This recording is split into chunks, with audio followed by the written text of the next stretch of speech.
Olá, amigos. Meu nome é José Silvio, também conhecido como Baso. Sou advogado previdenciarista em Cachoeiro de Itapemirim, Espírito Santo. E hoje estou aqui para conversar com vocês sobre um assunto muito relevante da reforma da Previdência, que é a pensão por morte. Será que houve mudança na pensão por morte?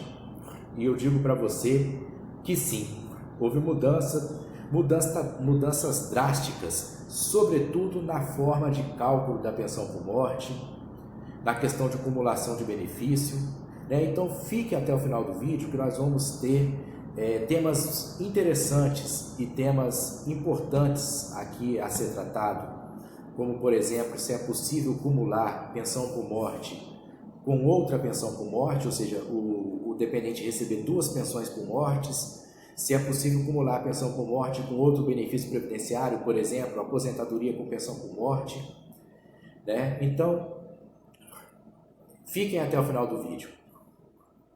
Iniciando a nossa conversa, o que vem a ser a pensão por morte? Qual é o conceito de pensão por morte? A grosso modo, pensão por morte é o benefício previdenciário devido aos dependentes do segurado falecido, seja esse segurado aposentado ou não.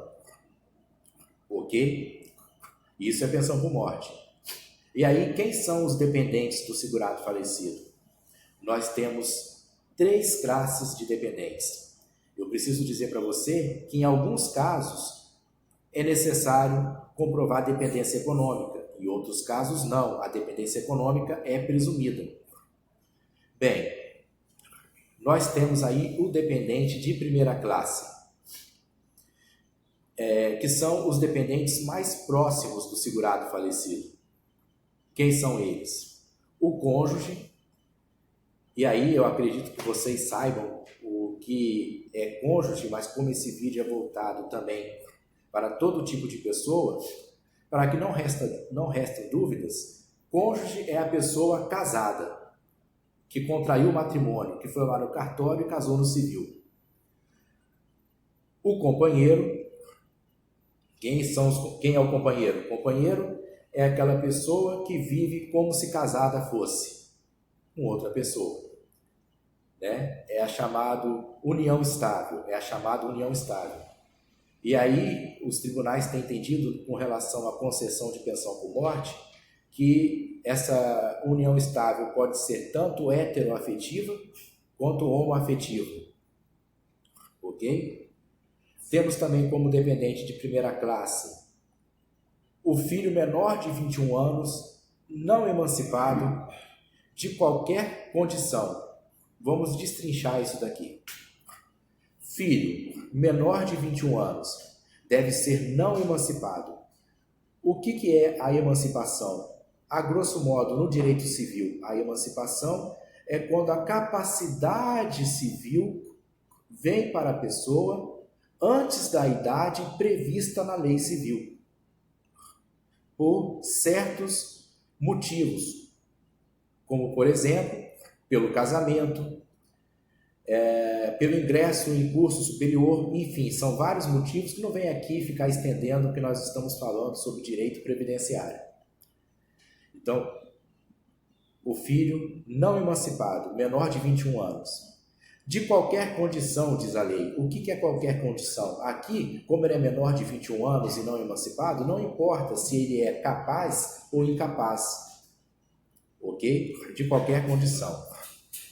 É também dependente de primeira classe o filho maior de 21 anos de idade que apresente incapacidade, seja de ordem física, mental ou intelectual. E a lei fala incapacidade grave. Ok? Esses dependentes de primeira classe têm a dependência econômica presumida. O que isso significa? Que eles não precisam comprovar a dependência econômica, a lei já presume. Basta eles requererem a pensão por morte. E agora sim, entramos nos dependentes de segunda classe, que na verdade só é um. Quem são os dependentes de segunda classe? Os pais do segurado falecido. Esses precisam comprovar a dependência econômica. Veja que o contrário, quando quem morre, quando quem morre é o pai, o filho dependente não precisa comprovar a dependência econômica. Mas invertendo, quem morre é o filho, o pai dependente, ele precisa comprovar dependência econômica. Ok? Veja que a ordem natural das coisas é que o pai faleça primeiro que o filho. E veja bem, ele precisa comprovar a dependência econômica, o pai precisa comprovar a dependência econômica do filho. Basicamente, o que é comprovar a dependência econômica? É comprovar que o filho era arrimo de família, né? Que o filho pagava as contas, que eles moravam juntos, que o salário do filho era essencial para o sustento da família. Isso é comprovação da dependência econômica. Tá? E veja, os dependentes de uma classe excluem a outra. Então, para que esse pai peça a pensão por morte por conta do falecimento do seu filho, além dele ter que comprovar a dependência econômica, esse filho não pode ter um filho, por exemplo, um dependente. Porque se esse filho tiver um filho, o filho do filho, né? Esse será de primeira classe, que vai excluir o pai, que é de segunda classe. Também temos como dependente de terceira classe, que nesses dependentes de terceira classe também é necessária a comprovação de dependência econômica. O irmão do falecido, menor de 21 anos de idade, não emancipado sob qualquer condição, ou, se maior de 21 anos de idade, que seja incapacitado, seja física, mental ou intelectual. Ok? Em incapacidade, diz a lei, deve ser grave. Aqui é a mesma situação que eu expliquei com relação ao dependente de segunda classe. É necessário comprovar a dependência econômica e uma classe exclui a outra. Ok? Então, esse é o desenho da dependência dos dependentes do segurado falecido. Muito bem. Com relação ao requisito temporal de concessão da pensão por morte e com relação ao cálculo da pensão por morte, nós vamos ter que fazer um paralelo entre a pensão por morte concedida, a pensão por morte, onde você reúne os requisitos para ela antes da reforma da Previdência e após a reforma da Previdência. Primeiro, qual que é o fato gerador da pensão por morte? É a morte.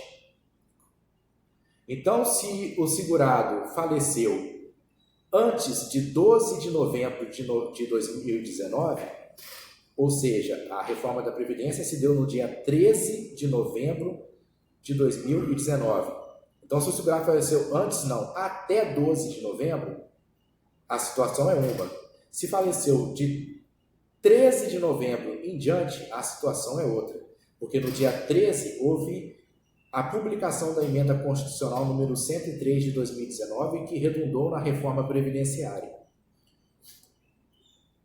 Então, como que era a pensão por morte antes da reforma previdenciária, com relação ao requisito temporal e depois com relação ao cálculo?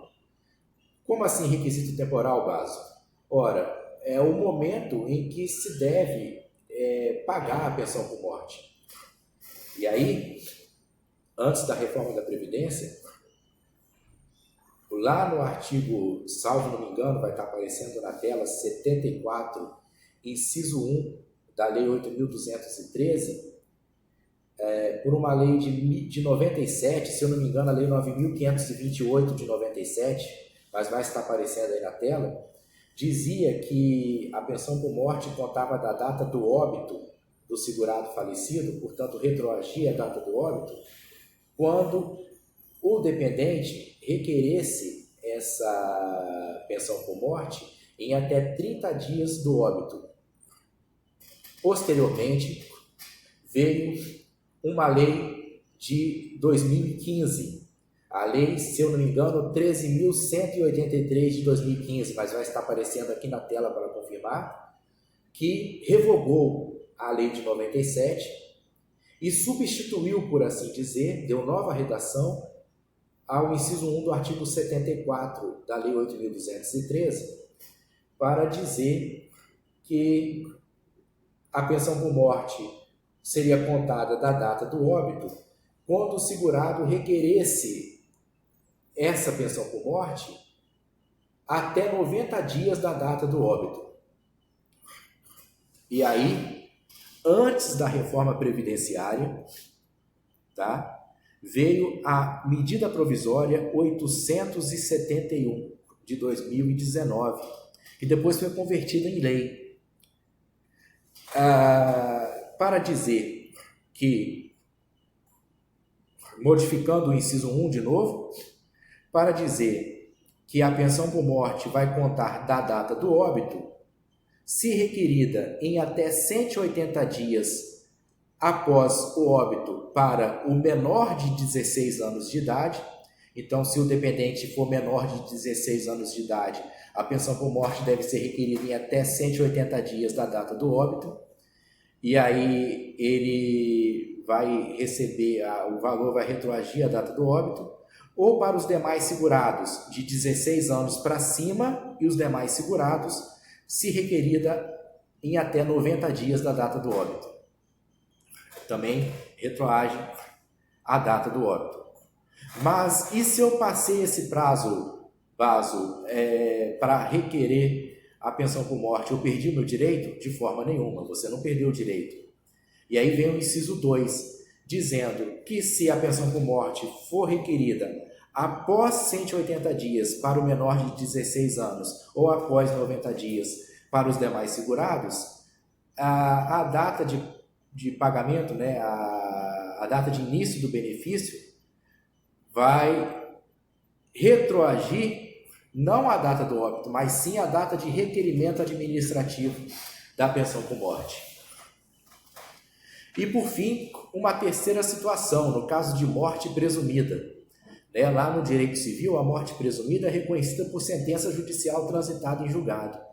Então veja, quando há morte presumida, a pensão por morte vai ser paga desde o reconhecimento da morte por sentença judicial transitada em julgado.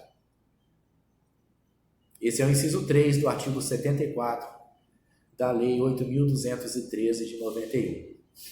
Então esse é o requisito temporal. Para que serve isso? Ora, imagina você requereu pensão por morte, por algum motivo o INSS não concedeu e você teve que entrar em juízo. Qual vai ser a data do valor do pagamento dos atrasados? Aí vai depender. Ou a data do óbito, se requerido em até 180 dias para o menor de 16 anos ou 90 dias para os demais segurados, da data do requerimento administrativo, se esse requerimento administrativo ultrapassou a data que eu acabei de falar, ou da data da sentença que reconheceu a morte presumida. Então, isso é para fins de pagamento de valores atrasados da pensão por morte. Muito bem. E o cálculo da pensão por morte? Não, antes do cálculo, como que ficou essa situação com a reforma da Previdência? Foi justamente o que eu acabei de explicar aqui.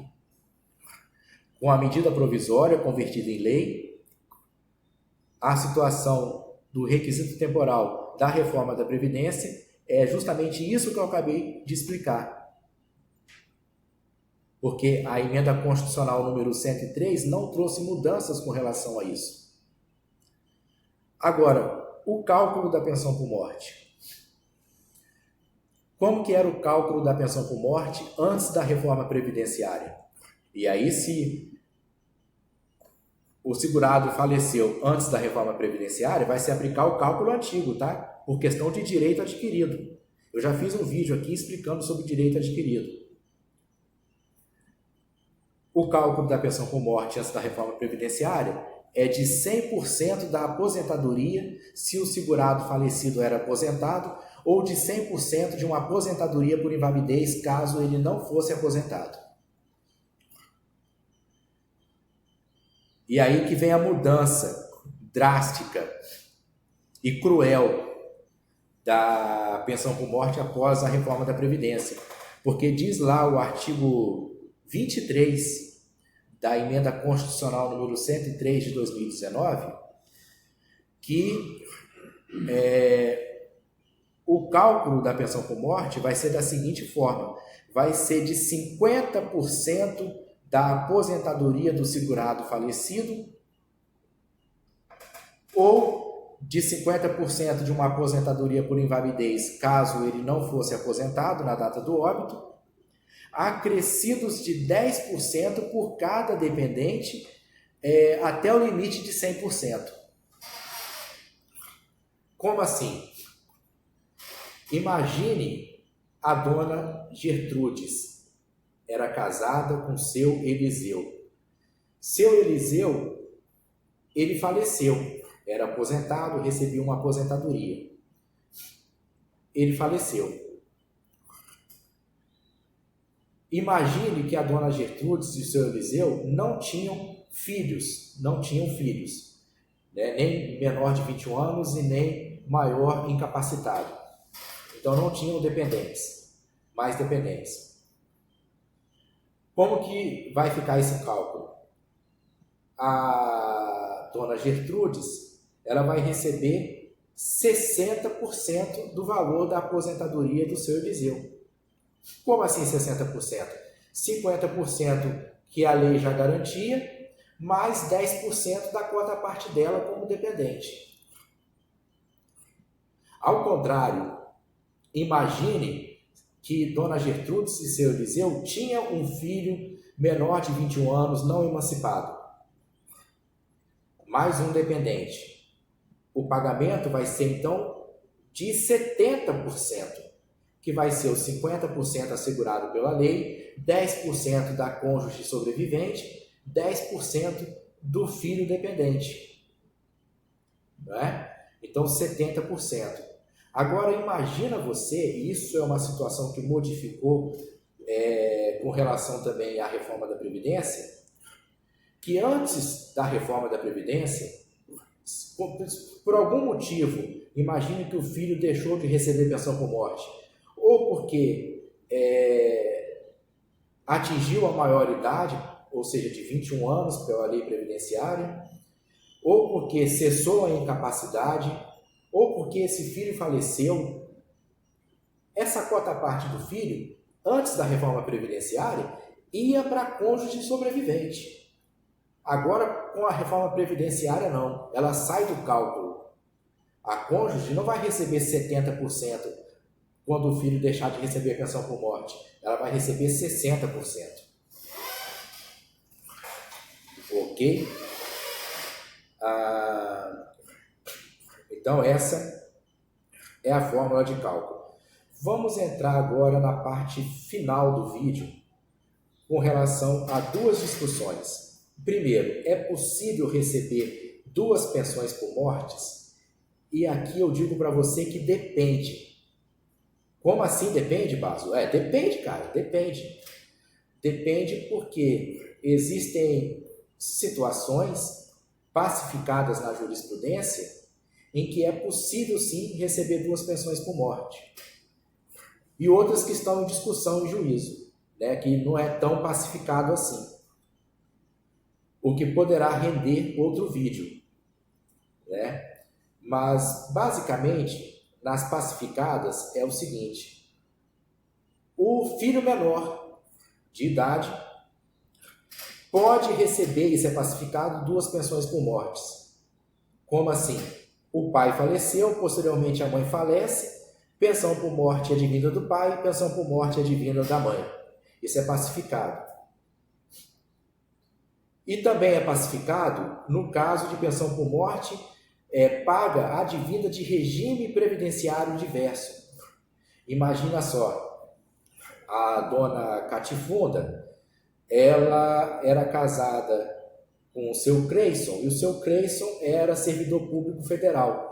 Seu Creyson veio falecer, pensão por morte para a dona Catifunda do regime próprio de previdência social. Depois a dona Catifunda contraiu o casamento com o seu João. O seu João, segurado do regime geral de previdência social. Seu João também veio a falecer. Pensão por morte advindo do regime geral de previdência social. Perfeitamente possível a acumulação de pensão nesses casos. E agora a parte final do nosso vídeo.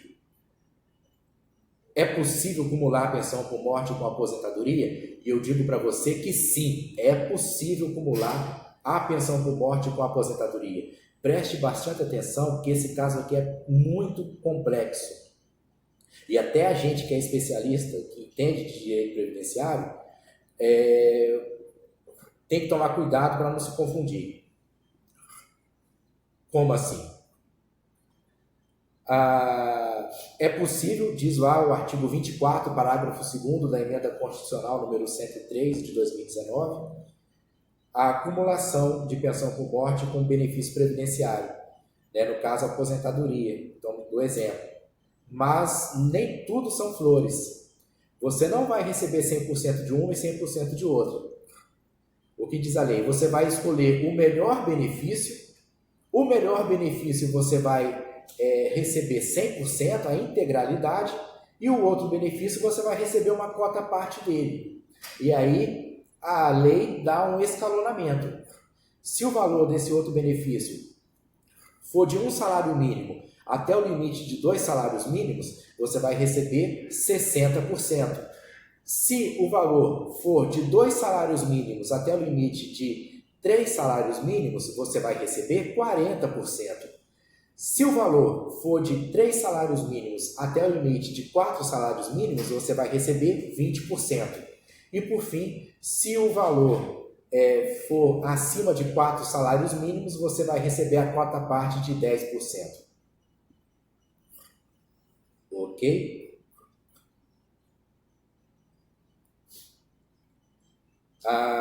Se vocês quiserem, eu posso fazer depois um vídeo explicando o cálculo dessa situação. Mas então é isso. Isso é o que eu tinha para falar sobre pensão por morte. Existem várias outras situações de pensão por morte, como por exemplo, que poderia render outros vídeos se vocês quiserem, como por exemplo, o fim da pensão por morte para o cônjuge ou o companheiro. A lei também traz uma tabela de escalonamento, começando em 20 anos e indo até 44 anos, né? Só um resuminho rápido aqui. Se o segurado falecido pagou até 18 contribuições mensais e a união dele durou até 2 anos, o cônjuge ou companheiro sobrevivente vai ter direito apenas a 3 meses de pensão por morte.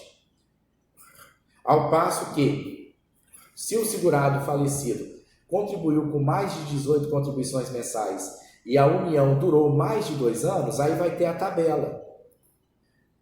Se os cônjuges tinham ali 20 anos de idade, vai ter direito a 3 anos de pensão por morte. E vai seguindo a tabela até 44 anos de idade. De 44 anos de idade para frente, a pensão por morte é vitalícia. Então é isso, galera. É isso que nós tínhamos que falar sobre a pensão por morte. Espero que tenham gostado do vídeo. Se vocês ficaram até o final, deixe seu like, se inscreva no canal, compartilhe esse vídeo e ative o sininho para as notificações, ok, galera? Valeu, fui, tchau, vazei!